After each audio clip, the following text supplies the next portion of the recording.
Saudara, hari ini topiknya spesial adalah urutan hari Tuhan. Urutan hari Tuhan ini menjawab kepada jemaat Tesalonika yang bingung tentang hari Tuhan. Karena itu Paulus menulis 2 Tesalonika 2 ini, saudara. Nah, saudara, tujuan nubuatan Alkitab bukanlah agar kita membuat prediksi tanggal, tetapi untuk membangun karakter, saudara. Paulus menekankan fakta ini dalam kedua suratnya di Tesalonika, dan Tuhan Yesus memperingatkan kita untuk tidak menetapkan tanggal kedatangannya. Penentu tanggal biasanya pendusta dan menyesatkan, dan itulah yang terjadi di gereja Tesalonika. Ada oknum yang telah menipu orang-orang percaya dengan berpikir bahwa mereka sudah hidup pada hari Tuhan. Jadi ajaran itu pertama kali datang melalui ucapan kenabian di salah satu pertemuan mereka, dan kemudian diperkuat lagi dengan surat yang mengaku berasal dari Paulus sendiri. Orang-orang beriman ini langsung terguncang oleh ajaran ini dan terus merasa gelisah. Apakah Tuhan sudah mengubah programnya? Bukankah di dalam 1 Tesalonika Paulus menjanjikan mereka bahwa umat Allah akan bebas dari kesengsaraan besar?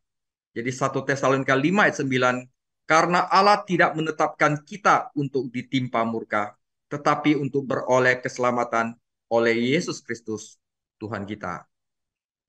Nah, saudara, kita akan baca firman-Nya. Uh, Tentang kedatangan Tuhan kita Yesus Kristus dan terhimpunnya kita dengan Dia, kami minta kepadamu, saudara-saudara, supaya kamu jangan lekas bingung dan gelisah, baik oleh ilham roh maupun oleh pemberitaan atau surat yang dikatakan dari kami, seolah-olah hari Tuhan telah tiba. Janganlah kamu memberi dirimu disesatkan orang dengan cara yang bagaimanapun juga. Sebab sebelum hari itu haruslah datang dulu murtad dan harus dinyatakan dahulu manusia durhaka, antikristus, yang harus binasa, yaitu lawan yang meninggikan diri di atas segala yang disebut atau yang disembah sebagai Allah. Bahkan ia duduk di bait Allah dan mau menyatakan diri sebagai Allah. Tidakkah kamu ingat bahwa hal itu telah kerap kali kukatakan kepadamu ketika aku masih bersama-sama dengan kamu? Dan sekarang kamu tahu apa yang menahan dia, apa yang menahan antikristus, sehingga ia baru akan menyatakan diri pada waktu yang telah ditentukan baginya. Karena secara rahasia kedurhakaan telah mulai bekerja, tetapi sekarang masih ada yang menahan. Kalau yang menahannya itu telah disingkirkan, pada waktu itulah si pendurhaka baru akan menyatakan dirinya, tetapi Tuhan Yesus akan membunuhnya dengan nafas mulutnya dan akan memusnahkannya kalau ia datang kembali. Kedatangan si pendurhaka itu adalah pekerjaan iblis dan akan disertai rupa-rupa perbuatan ajaib, tanda-tanda dan mujizat-mujizat palsu, dengan rupa-rupa tipu daya jahat terhadap orang-orang yang harus binasa, karena mereka tidak menerima dan mengasihi kebenaran yang dapat menyelamatkan mereka.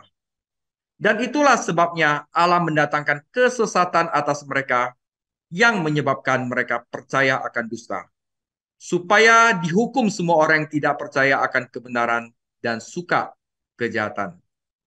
Saudara, jadi untuk menenangkan hati umat-umat di Tesalonika dan untuk memantapkan iman mereka, Paulus menjelaskan bahwa mereka tidak sedang berada di hari Tuhan. Alasannya sederhana. Hari itu tidak akan tiba sebelum ada peristiwa-peristiwa tertentu lain yang terjadi. Jadi Paulus kemudian menyatakan kepada mereka peristiwa-peristiwa masa, satu masa, saudara, bukan bukan tiga event, tetapi satu event besar, peristiwa masa yang akan membentuk urutan hari Tuhan. Yang pertama adalah pengangkatan gereja, the rapture of the church. Setelah itu ada the revelation of Antichrist, di mana Antikristus menyatakan dirinya. Dan terakhir adalah the return of Jesus Christ, kembalinya Yesus Kristus. Ini adalah satu peristiwa, bukan tiga peristiwa, saudara. Jadi, tetapi harus begini urutannya. Nah, saudara, jadi saya akan mulai dengan bagian pertama, the rapture of the church, pengangkatan gereja. Di sini tentang kedatangan Tuhan kita Yesus Kristus dan terhimpunnya kita dengan Dia. Kami minta kepadamu, saudara-saudara, supaya kamu jangan lekas bingung dan gelisah, baik oleh ilham roh maupun oleh pemberitaan atau surat yang dikatakan dari kami, seolah-olah hari Tuhan telah tiba. Nah, setelah itu 3 sampai 5 tentang antikris. Nah, antikris itu belum datang karena dan sekarang kamu tahu bahwa ada yang menahan dia, menahan antikris. Sehingga antikris baru akan menyatakan diri pada waktu yang telah Tuhan tentukan baginya. Tetapi secara rahasia, antikris telah mulai bekerja, tetapi sekarang masih ada yang menahan. Nah, kalau ada yang menahan itu telah disingkirkan. Nah, saudara, di sini kata kuncinya itu adalah menahan. Jadi, mengapa antikris belum muncul? Karena ada yang menahan dia. Dan apa yang menahan dia? Kita akan pelajari di bagian pertama, the rapture of the church. Nah, saudara, waktu rapture of the church itu kita tidak berada di bumi, tetapi kita berada di angkasa, di udara, bersama-sama menjemput, menyongsong Tuhan Yesus. Nah, seperti zaman Nuh, kita ada di dalam batra, dan orang-orang lainnya di bumi itu akan disapu bersih oleh dengan penghakiman, saudara. Nah, the rapture of the church, Paulus meminta mereka untuk tenang berdasarkan kebenaran yang telah dia ajarkan kepada mereka dalam suratnya yang pertama. Tuhan Yesus akan kembali dan mengklaim miliknya untuk menemuinya di udara. 1 Tesalonika 4 ayat 13 sampai 18. Ini adalah kedatangan Tuhan Yesus Kristus dan pertemuan kita dengannya, bukan dua peristiwa yang terpisah, melainkan satu peristiwa besar yang akan terjadi secara tiba-tiba dan tanpa peringatan. Saudara, begitu gereja keluar dari bumi, begitu gereja keluar dari dunia, baru sana setan dan pasukannya akan membuka program mereka. Hari Tuhan adalah masa setelah pengangkatan gereja. Ini akan menjadi masa kesengsaraan bagi orang-orang yang tidak bertuhan di bumi. Setan dan bala tentaranya akan bekerja di bumi, dan Allah akan mengirimkan penghakiman yang adil dari surga. Wahyu 6 sampai 19 menggambarkan periode ini bagi kita. Mengapa setan tidak dapat mengungkapkan manusia durhaka itu lebih awal sekarang? Alasannya adalah karena Tuhan menahan kekuatan jahat di dunia saat ini. Jadi Tuhan yang menahan mereka untuk tidak melakukan itu saat ini. Karena ada jadwalnya, saudara. Nah, setan itu tidak dapat melakukan apapun yang dia inginkan. Kapanpun dia mau. Tuhan kita berdaulat dan mampu berbuat bahkan murka manusia untuk memuji dia. Dan selebih itu, murka itu harus kau tahan. Paulus menyebutkan kekuatan penahan yang bahkan hingga hari ini menjaga segala sesuatu sesuai dengan jadwalnya. Siapa atau apa penahan ini, saudara? Paulus memberitahu orang Tesalonika ketika dia mengajar mereka secara pribadi, tetapi dia tidak mencantumkan informasi ini di salah satu suratnya. Penahan ini sedang bekerja di dunia dan akan terus bekerja sampai dia diambil dari tengah-tengah dunia. Nah, saudara, perhatikan di dalam 2 Tesalonika 6, Paulus menyebut penahan ini dengan jelas jenis kelamin netral, gender netral, yaitu apa yang ditahan, akusatif atau objek, sedangkan di 2 Tesalonika 7 dia menggunakan gender maskulin, sesuatu yang menarik itu dari tengah-tengah dunia. Jadi saudara, penahan ini adalah orang yang di tengah-tengah, tetapi suatu hari akan diambil dari tengah-tengah. Saudara, banyak pelajar Alkitab mengidentifikasi penahan ini adalah sebagai Roh Kudus Allah. Jadi saudara, sewaktu adanya hari Tuhan, maka Roh Kudus itu memang uh, tidak diambil dari dunia, tetapi mereka diambil dari tengah-tengah dunia. Roh Kudus itu diambil di tengah-tengah dunia sehingga memungkinkan setan dan pasukannya bekerja. Jadi ketika gereja diangkat, saudara, Roh Kudus itu tidak akan diambil dari dunia. Jika tidak ada yang bisa diselamatkan masa kesusahan besar. Karena masih ada Israel yang dimurnikan Tuhan. Tetapi Roh Kudus akan dibawa keluar dari tengah-tengah sehingga memungkinkan setan dan pasukannya bekerja. Roh Kudus pasti akan hadir di bumi pada hari Tuhan. Seperti Roh Kudus juga hadir waktu masa penciptaan. Tetapi dia tidak akan menahan kekuatan jahat seperti yang dia lakukan sekarang ini. Jadi sekarang ini saudara, kejahatan kemurkaan dunia ini belum dilaksanakan, itu karena masih ada yang menahan, dan yang menahan itu adalah Roh Kudus. Mereka tidak bisa apa-apa karena Roh Kudus adalah Allah. Nah, saudara, terlepas dari kelemahan dan kegagalan atau ketidakmurnian gereja, jangan pernah meremehkan pentingnya gereja di dunia. Orang-orang yang mengkritik gereja itu sebenarnya tidak menyadari bahwa sebenarnya kehadiran umat Allah di dunia, program Allah di dunia, ini untuk memberikan kesempatan kepada orang-orang yang belum diselamatkan untuk diselamatkan. Kehadiran gereja inilah yang menunda datangnya kesengsaraan besar. Karena gereja sebelum kesengsaraan besar itu harus diangkat terlebih dahulu. Nah, ada contohnya itu di dalam Perjanjian Lama. Saudara, Lot itu bukannya orang yang saleh. Lot itu bukan orang yang taat seperti Abraham. Tetapi kehadirannya di Sodom itu menahan murka Allah untuk menghancurkan Sodom. Dibawa keluar dulu Lot. Jadi ada dua program yang bekerja di dunia saat ini. Program keselamatan Allah dan program dosa setan, yaitu misteri kedurhakaan. Jadi Tuhan memiliki urutan, memiliki jadwal untuk programnya, dan tidak ada yang setan dapat lakukan untuk mengubah waktu itu. Sebagaimana ada kegenapan waktu untuk kedatangan Kristus, demikian juga ada kegenapan waktu untuk kemunculan antikristus, dan tidak ada yang keluar dari jadwal. Setelah pelayanan Roh Allah yang menahan itu telah berakhir, maka peristiwa berikutnya dapat terjadi. Bagian kedua adalah the revelation of Antichrist. Adalah pernyataan dari Antikristus. Saudara, jangan memberi dirimu disesatkan dengan cara bagaimanapun juga. Sebab sebelum hari itu haruslah datang dulu murtad. Ini adalah pemberontakan saudara. Dan haruslah dinyatakan dahulu manusia durhaka yang harus binasa, yaitu lawan yang meninggikan diri di atas segala yang disebut atau yang disembah sebagai Allah. Bahkan ia duduk di bait Allah dan mau menyatakan diri sebagai Allah. Tidakkah kamu ingat bahwa hal itu telah kerap kali kukatakan kepadamu ketika aku masih bersama-sama dengan kamu?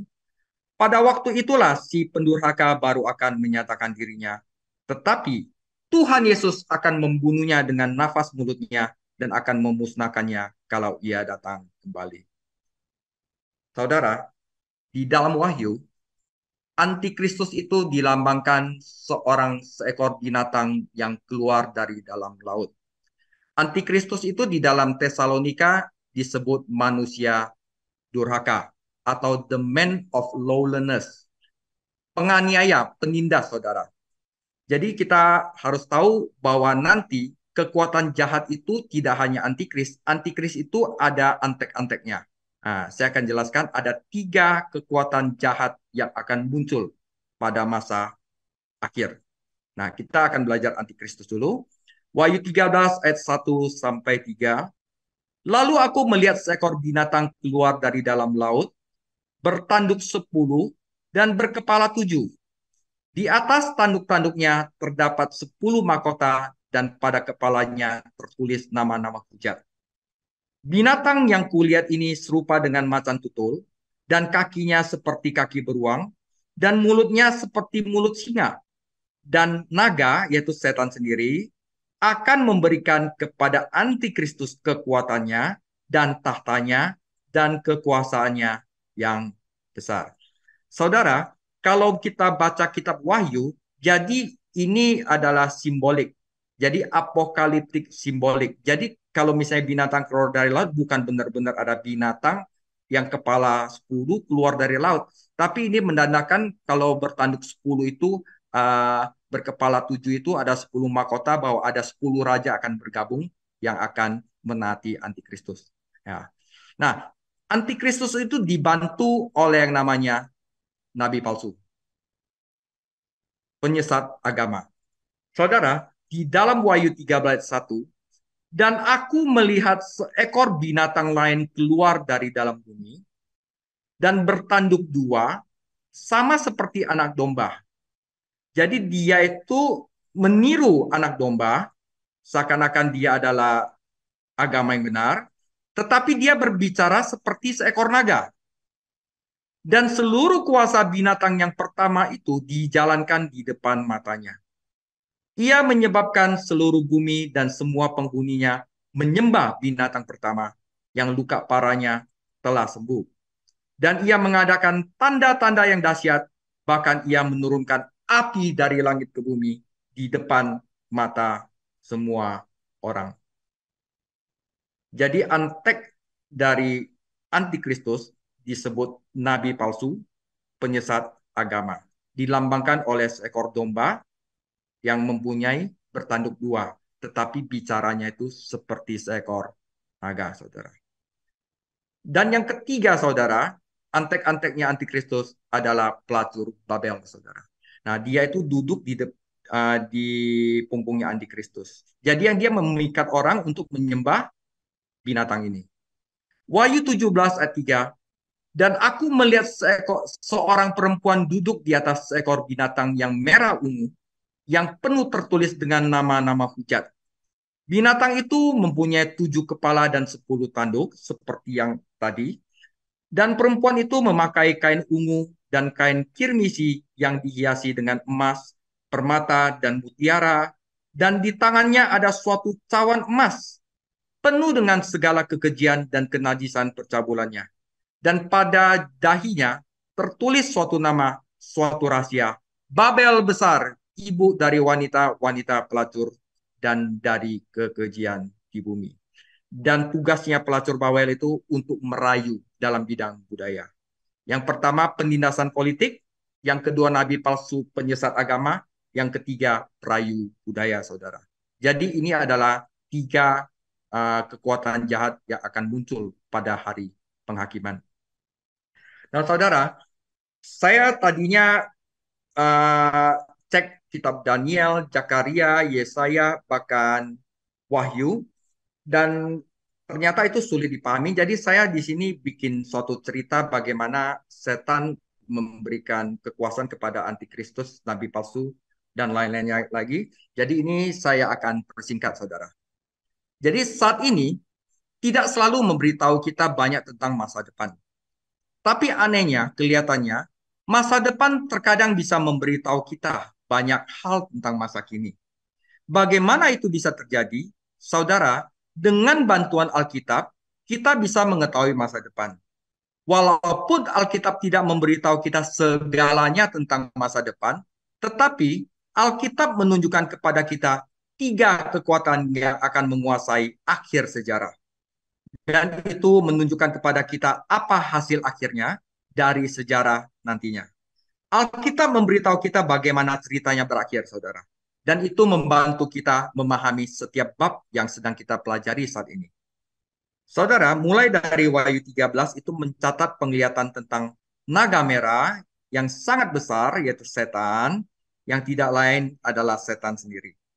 Dalam penglihatan tersebut, naga sedang menunggu seorang wanita melahirkan anaknya, dan dia berniat untuk melahap anak tersebut. Namun sebaliknya, anak itu dilepaskan dari cengkraman naga dan diangkat ke surga, yaitu Yesus Kristus. Kemudian terjadi perang besar di surga antara malaikat jahat naga dan Mikael, malaikat surga, saudara. Nah, pasukan setan itu dikalahkan. kelahiran anak Allah Yesus Kristus, yaitu dengan kebangkitan, kematian, kebangkitan, dan kenaikannya ke surga, telah membuat kekuatan surga untuk mengalahkan naga itu.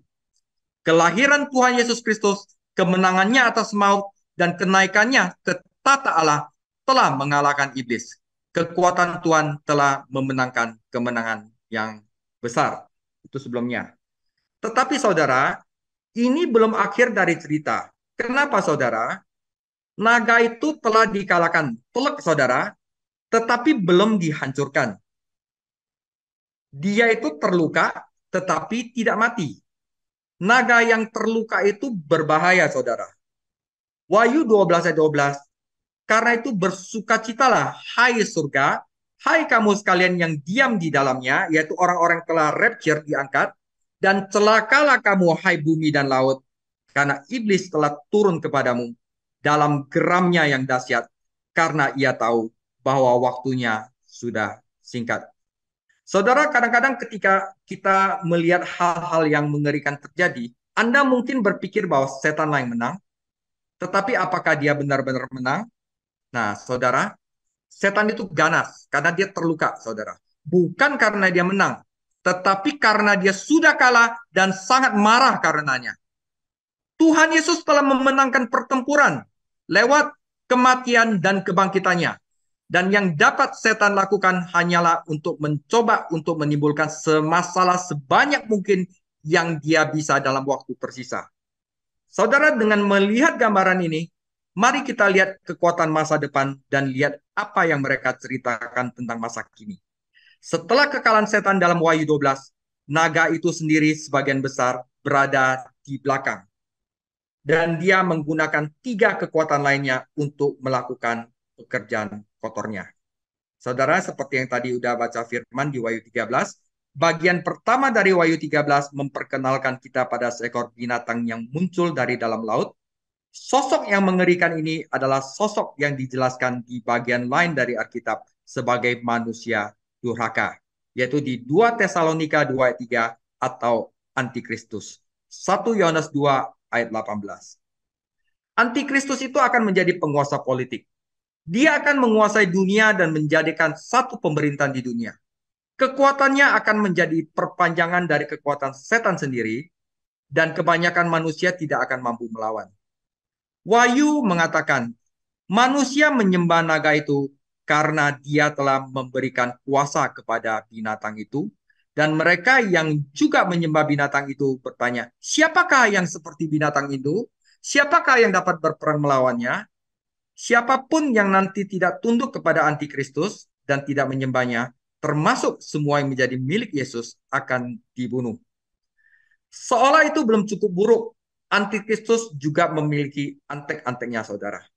Wahyu berkata, lalu aku melihat seekor binatang lain keluar dari dalam bumi.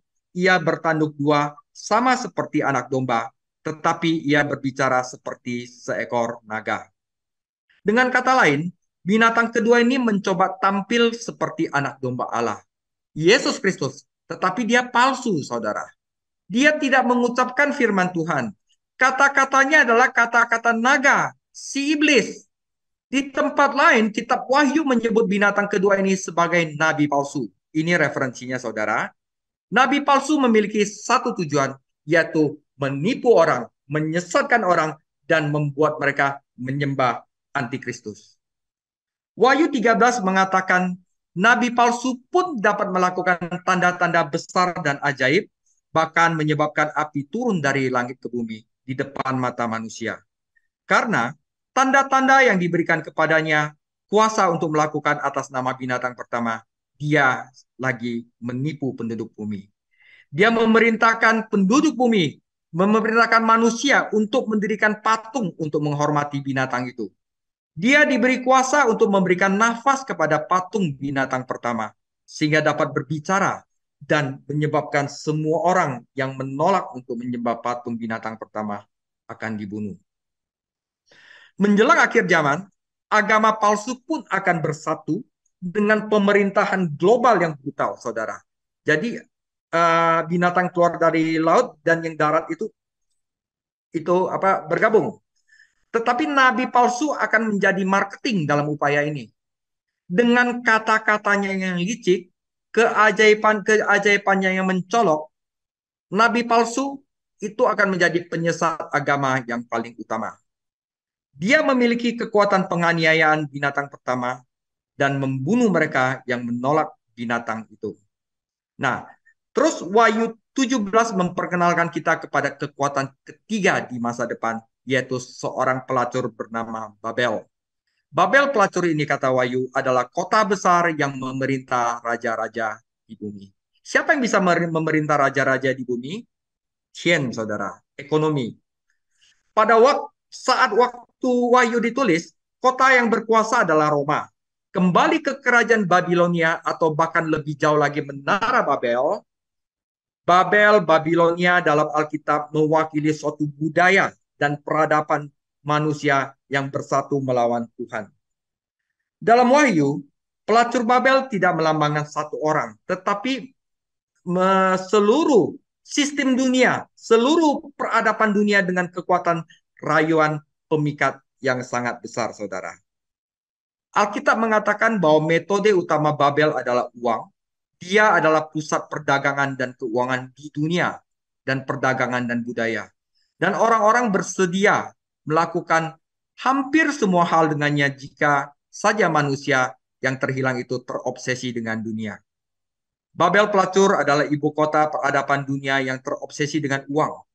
Di bawah pengaruh Babel, orang-orang dan pemimpin dunia hanya peduli pada satu hal, duit, ekonomi. Semuanya memiliki harga, semuanya untuk dijual, bahkan tubuh dan jiwa manusia. Referensinya ada di Wahyu 18 ayat 13. Saudara, peradaban sekarang yang menggiurkan dan berorientasi pada uang, ini pada akhirnya akan berada di bawah kendali antikristus dan memenuhi tujuannya. Wahyu menunjukkan kepada kita tiga kekuatan jahat di masa depan yang bersekutu dengan iblis.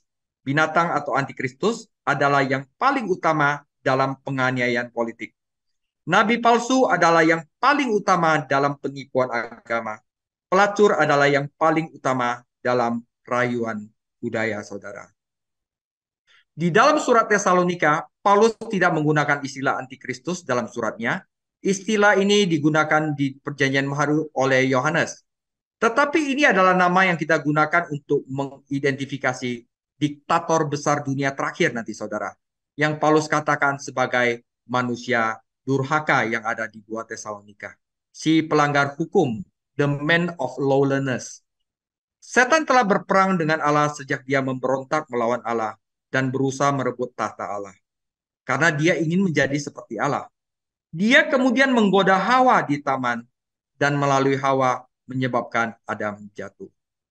Dalam Kejadian 3:15, Tuhan menyatakan perang terhadap setan dan keturunannya dan menjanjikan seorang penebus yang pada akhirnya dan sepenuhnya akan mengalahkan setan. Saudara, kata antikristus, anti itu awalan bahasa Yunani anti di sini memiliki dua arti. Pertama adalah melawan, yang kedua itu ingin menggantikan. Jadi melawan dan ingin menggantikan. Jadi pada dasarnya setan itu ingin menjadi seperti Allah, ingin menggantikan Allah. Jadi dia tiru, saudara, dia tiru itu apa segala sesuatu yang Allah punya, ya. Setan tidak hanya menantang Kristus, tetapi dia ingin disembah dan dipatuhi sebagai pengganti Kristus dan dilayani sebagai Allah. Dia suatu hari akan menghasilkan mahakaryanya, yaitu antikristus, yang akan menyebabkan dunia menyembah setan dan percaya kebohongan setan. Nah, saudara, Paulus telah menjelaskan semua ini kepada orang percaya di Tesalonika, mengajar mereka, tidak diragukan lagi pada kitab suci yang relevan dalam perjanjian lama. Ini tadinya saya mau bahas, tapi saya buang semua, saudara. Biarkan nanti kita waktu belajar Wahyu atau Daniel barusan kita bahas, ya.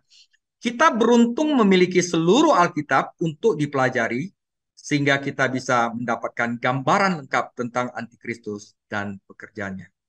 Jadi pertama, saudara, antikristus itu akan datang bukan sebagai penganiaya, tapi dia akan mulai datang sebagai pembawa damai. Pastinya antikristus akan berada di tempat kejadian sebelum pengangkatan gereja. Dia akan menjadi pemimpin politik damai yang mempersatukan 10 negara bagian di dunia.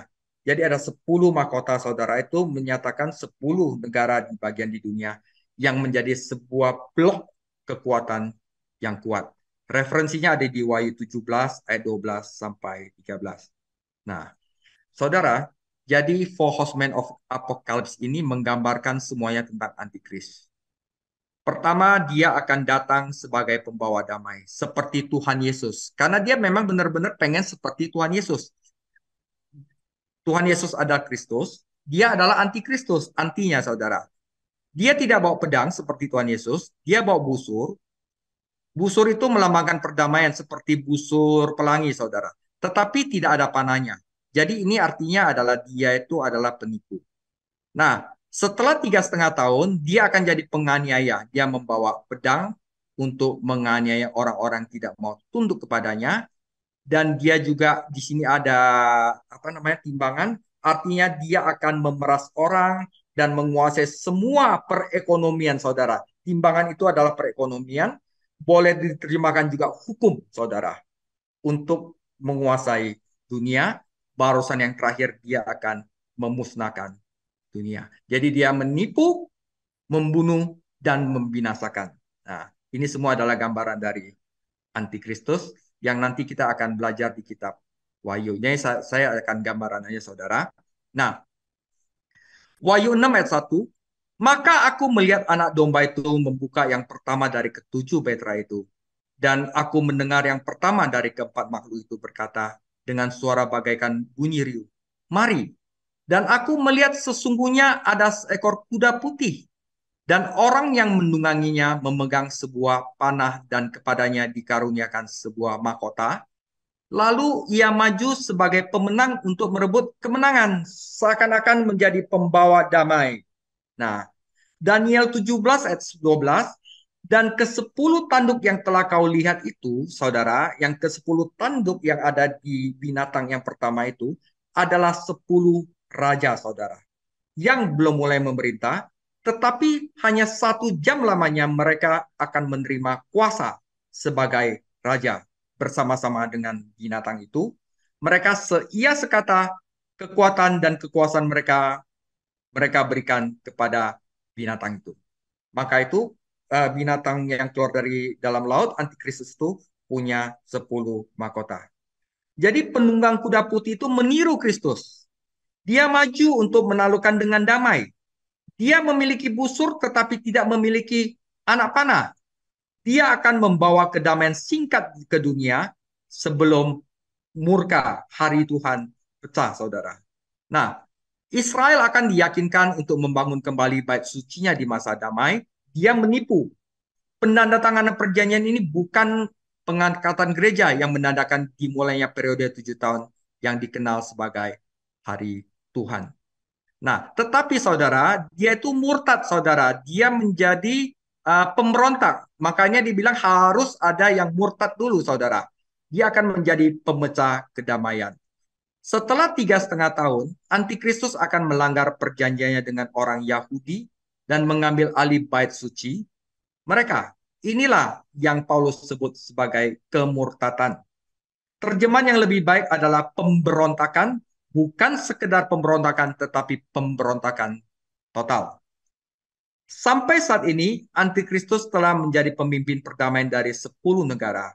Ini dalam kurung itu menurut saya itu Eropa, saudara ya. Tapi ini bisa salah, tapi ini menurut saya. Yang berkewajiban nanti akan melindungi, yang mendukung Israel. Tetapi sekarang dia mengungkapkan karakter aslinya dengan mengambil alih bait suci Yahudi dan menjadikan dirinya sebagai Allah dan menuntut agar dunia menyembah dia, saudara. Nah, dia akan menganiaya. Sebagian besar teolog setuju bahwa kekejian yang membinasakan akan terjadi 3,5 tahun setelah Antikristus membuat perjanjiannya dengan orang Yahudi. Di Daniel 9 ayat 27 dikatakan di tengah minggu. 1 minggu itu 7 tahun, saudara. Jadi 1 kali 7 tahun atau 3,5 tahun. Jadi tengah-tengahnya itu adalah 3,5 tahun. Ini akan mengantarkan pada periode penganiayaan dan kesengsaraan yang hebat. Yesus berkata, karena pada waktu itu akan ada kesengsaraan besar. Setan akan melampiaskan murkanya terhadap Israel, umat pilihan Allah. Dia akan mengendalikan sistem ekonomi dunia sedemikian rupa sehingga warga harus menanggung tanda binatang 666 untuk dapat membeli dan menjual. Orang sering bertanya, apakah ada orang yang akan diselamatkan selama periode 7 tahun?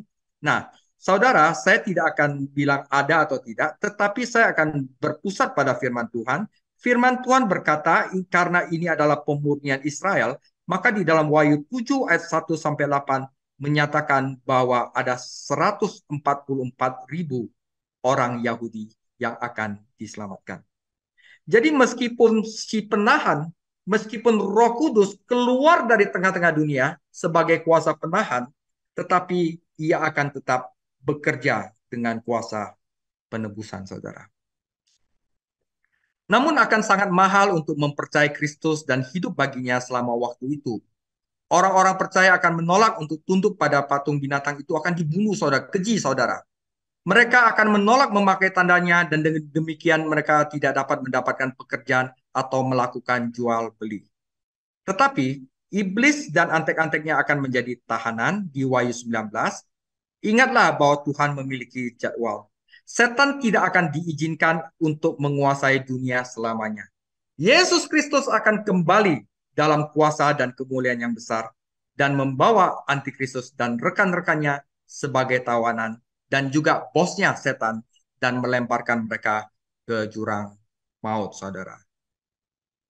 Saudara, jadi tiga kekuatan the Apocalypse, metode pertama setan adalah penganiayaan.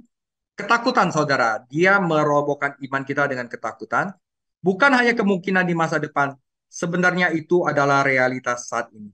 Apakah antikristus terakhir muncul atau tidak dalam hidup kita adalah fakta bahwa di berbagai belahan dunia sudah ada martir yang mati bagi Kristus setiap tahun. Tapi paling besar nanti antikristus yang besar ini, saudara. Metode setan yang kedua adalah penyesatan agama, juga sangat nyata. Bahkan jika kita belum menemukan nabi palsu terakhir, yaitu adalah domba yang bertanduk dua, ada banyak nabi palsu bersama kita. Orang-orang yang menyangkal kebenaran Alkitab, menolak klaim bahwa Yesus Kristus adalah Tuhan, mempromosikan pengajaran moral yang korup, dan menjerumuskan orang ke dalam kehancuran. Metode ketiga setan adalah rayuan budaya. Juga sekarang bekerja saat ini. Kita dikelilingi oleh budaya konsumen yang membuat kita terobsesi untuk menghasilkan uang dan menemukan cara baru untuk membelanjakannya. Bahkan jika kita tidak hidup di Babel terakhir, kita perlu waspada terhadap cara-cara di mana sebenarnya kita sedang dirayu oleh dunia yang korup ini, yang akhirnya untuk menyembah antikristus, saudara. Nah, saudara, itu adalah bagian kedua, yaitu pernyataan antikristus seperti itu. Nah, ketiga adalah kembalinya Tuhan Yesus. Saya nggak kelihatan, sorry. Pendurhaka itu akan menyatakan dirinya, tetapi Tuhan Yesus akan membunuhnya dengan nafas mulutnya dan akan memusnahkannya kalau ia datang kembali. Kedatangan si pendurhaka itu adalah pekerjaan iblis dan akan disertai rupa-rupa perbuatan ajaib, tanda-tanda, dan mujizat-mujizat palsu. Jadi ini kita perlu garis bawahi, saudara. Setan juga bisa melakukan mujizat.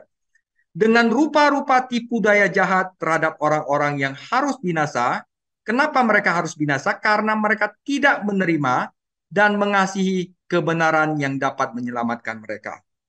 Dan itulah sebabnya Allah mendatangkan kesesatan atas mereka yang menyebabkan mereka percaya akan dusta, supaya dihukum semua orang yang tidak percaya akan kebenaran dan yang suka kejahatan. Saudara, kekuatan jahat masa depan juga sekarang bekerja di masa sekarang. Jadi bagaimana kita bisa terhindar, saudara? Saudara, hanya dengan melekat dengan kekuatan terakhir dan yang terhebat dari masa depan, yaitu Yesus Kristus. Kitab Wahyu mengatakan bahwa tepat ketika antikristus, nabi palsu, dan pelacur tampaknya tidak terbendung. Tepat ketika tampaknya setan telah menang, saudara, kekuatan terakhir dari masa depan akan muncul. Wahyu 19 ayat 11, lalu aku melihat surga terbuka, sesungguhnya ada seekor kuda putih. dan Ia yang menungganginya bernama yang setia dan yang benar. Ia menghakimi dan berperang dengan adil, dan matanya bagaikan nyala api. Di atas kepalanya terdapat banyak mahkota, dan padanya ada tertulis suatu nama yang tidak diketahui seorang pun kecuali Ia sendiri. Dan Ia memakai jubah yang telah dicelup di dalam darah, dan namanya ialah Firman Allah, saudara, Yesus Kristus. Wahyu 19:16, pada jubahnya dan pahanya tertulis suatu nama, yaitu Raja segala raja dan Tuan di atas segala Tuan. Jadi, antikristus, nabi palsu, dan pelacur, semuanya itu akan dihancurkan oleh penunggang putih, penunggang kuda putih yang sejati, yang asli, yang membawa pedang, yaitu Yesus Kristus, saudara. Itu adalah akhir ceritanya. Inilah visi Tuhan Yesus sendiri. Kembali untuk menghancurkan musuh-musuhnya dan mendirikan kerajaan kekalnya di bumi, saudara. Sebelumnya kita telah melihat bahwa Yesus secara meyakinkan mengalahkan iblis dengan mati bagi dosa-dosa kita dan bangkit kembali dari kematian dan naik ke surga. Dan kita melihat bahwa iblis hanyalah seekor naga terluka yang hidup dalam waktu sementara. Sekarang saudara, pada saat itu di hari Tuhan di Wahyu 19, kita melihat Tuhan Yesus kembali ke bumi untuk menghabisi iblis dan pengikutnya. Saat Tuhan Yesus dan pasukannya bergerak maju, antikristus dan nabi palsu serta orang-orang yang mengikuti mereka berkumpul untuk melawan, tetapi akhir mereka berlangsung cepat dan mengerikan. Binatang dan nabi palsu itu ditangkap dan dibuang ke dalam api neraka. Semua orang yang mengikuti antikristus dan nabi palsu dan menyerah pada godaan Babel dikutuk. Akhirnya setan sendiri akan dihancurkan, saudara. Dia dan semua iblisnya dilemparkan ke dalam lautan api. Di sana kata Alkitab mereka akan disiksa siang malam sampai selama-lamanya. Saudara, itulah mengapa kita sebagai gereja penting untuk mengetahui akhir cerita. Karena itu sudah ditulis dalam Alkitab. Tuhan Yesus pasti menang. Anda mungkin melihat sekeliling Anda dan berpikir bahwa lebih masuk akal untuk menyerah pada kejahatan dan dunia daripada mengikuti Yesus. Saudara, tetapi ketika kekuatan masa depan datang, kejahatanlah yang kalah. Dan Tuhan Yesus Kristus adalah pemenangnya. Kekuatan jahat masa depan itu akan sirna di hadapan kekuatan penunggang kuda putih yang tak terkalahkan dan tak terbayangkan. Tuhan Yesus Kristus akan memerintah di tempat tertinggi. Mereka yang beriman kepada Yesus dan menolak kuasa jahat akan dibebaskan oleh Tuhan Yesus dan akan menikmati selamanya keindahan ciptaan baru Tuhan Yesus. Nah, setelah dibasmi antikristus dan nabi palsu dan yang lain-lainnya, maka Tuhan akan menciptakan bumi dan langit yang baru di mana kita menyongsong Tuhan untuk duduk di tempat tertinggi. Wahyu 21 ayat 1, lalu aku melihat langit yang baru dan bumi yang baru, sebab langit yang pertama dan bumi yang pertama telah berlalu dan laut pun tidak ada lagi, saudara. Nah, saudara, ini ada satu hal yang diingatkan di dalam 2 Tesalonika tadi, bahwa perlu diingat bahwa setan juga bisa melakukan mukjizat, saudara. Saudara, waktu di zaman Pentakosta, para rasul pilihan Allah menggunakan mukjizat sebagai tanda bahwa membuktikan mereka bahwa mereka diutus oleh Allah. Namun, mukjizat saja tidak pernah membuktikan bahwa manusia itu diutus dari Tuhan. Firman yang diucapkan dan karakter yang ditampilkan yang harus diperhatikan. Saudara, misalkan Yohanes Pembaptis adalah nabinya Tuhan, adalah seorang yang diutus oleh Allah. Yohanes 1 ayat 6. Namun, Yohanes sendiri tidak melakukan mujizat, saudara. Setan dapat melakukan mujizat yang tampaknya menyaingi mujizat Tuhan. Kembali ke perjanjian lama, beginilah cara setan menentang Musa di istana Firaun. Pada penghakiman terakhir, beberapa orang yang melakukan mujizat dalam nama Yesus akan ditolak oleh Tuhan Yesus karena mereka tidak pernah diselamatkan. Yudas pun pernah melakukan mujizat sebagai murid Kristus, namun dia tidak pernah dilahirkan kembali, saudara. Nah, Paulus menyebutnya adalah mujizat palsu, bukan karena mujizat itu tidak nyata, tetapi karena mujizat-mujizat itu bukan untuk memuliakan Allah, tetapi mujizat-mujizat itu untuk meyakinkan orang untuk mempercayai dusta setan. Dunia tidak akan lama mengikuti seorang yang mempraktikkan tipu muslihat murahan. Ketika Yesus Kristus kembali, dia akan membunuh antikristus dengan roh mulutnya dan kemuliaan kedatangannya. 2 Tesalonika 2 ayat 8. Saudara, kata kerja membunuh di sini tidak berarti memusnahkan, karena Wahyu 20 ayat 10 menunjukkan bahwa setan dan rekan-rekannya akan disiksa di dalam lautan api selama-lamanya. Anda dapat menerjemahkan pernyataan ini yang akan digulingkan oleh Tuhan Yesus dengan nafas dari mulutnya dan mengakhiri pekerjaannya dengan kehadirannya. Saudara, saat kedatangan Tuhan Yesus untuk gerejanya ini semakin dekat, tetapi operasi setan di dunia ini akan semakin intensif. 1 Timotius 4 dan 2 Timotius 3. Saudara, perlengkapi kita dengan firman Tuhan. Karena satu-satunya yang bisa melawan adalah firman Tuhan, saudara. Karena setan adalah pendusta, kita harus melawannya melalui kebenaran firman Tuhan. Pedang roh inilah yang digunakan Tuhan kita ketika dia mengalahkan setan di padang gurun. Setan adalah pendusta dan pembunuh.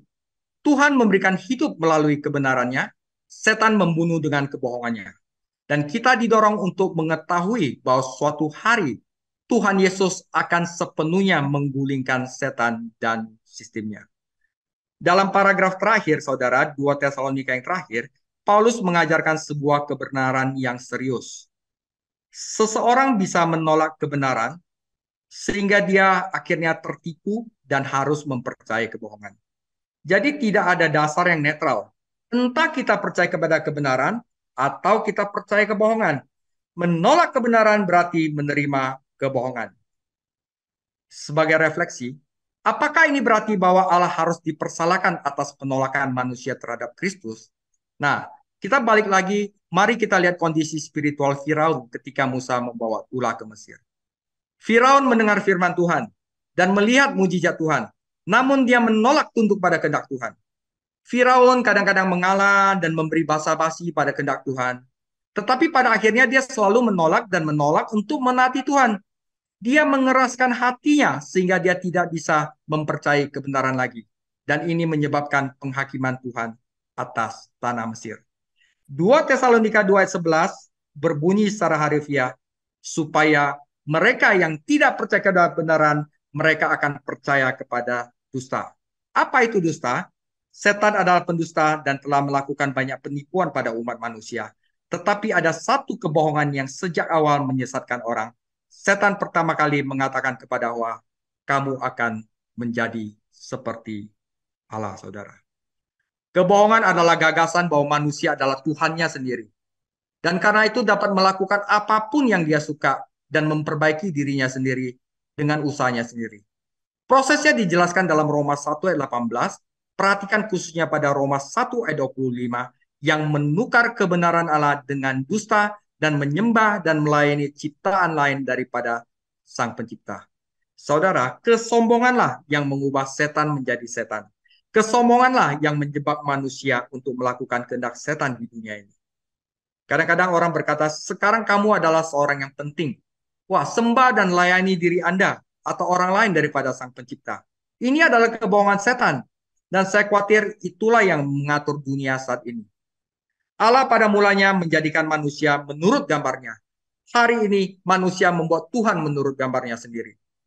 Saudara, sebagai penutup, apakah ini berarti bahwa mereka yang telah mendengar Injil sebelum pengangkatan gereja tidak dapat diselamatkan jika mereka mengeraskan hati? Saudara, belum tentu. Jika itu benar, maka kesaksian kita kepada yang terhilang adalah menghukum mereka jika Kristus datang kembali. Itu urusan Kristus, saudara.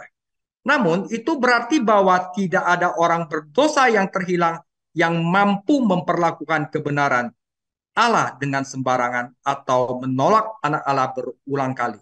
Itu akan mengeraskan hati. Hati manusia akan menjadi keras setiap kali mereka menolak kebenaran Allah, dan ini akan membuatnya lebih mudah untuk mempercayai dusta si setan-setan itu, saudara.